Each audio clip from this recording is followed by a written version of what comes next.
વર્તમાન સમયે બળાત્કારના કેસો વધી રહ્યા છે, તેવામાં મુન્દ્રા શાળાઓમાં યુવતી પર બળાત્કાર ગુજારી ગર્ભવતી બનાવવાના કેસમાં શાળાઓના કાદરશાહ સૈયદ વિરુદ્ધ મુન્દ્રા મરીન પોલીસમાં ફરિયાદ નોંધાઈ છે।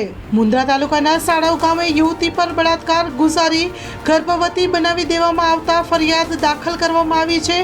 ભોગ બનનાર મહિલાએ મુન્દ્રા મરીન પોલીસ સ્ટેશનમાં નોંધાવેલી ફરિયાદ મુજબ આરોપી કાદરશાહ મામદ શાહ સૈયદે યુવતીને લગ્નની લાલચ આપીને મરજી વિરુદ્ધ શરીર સંબંધ બાંધી આ કૃત્ય આચર્યું હતું।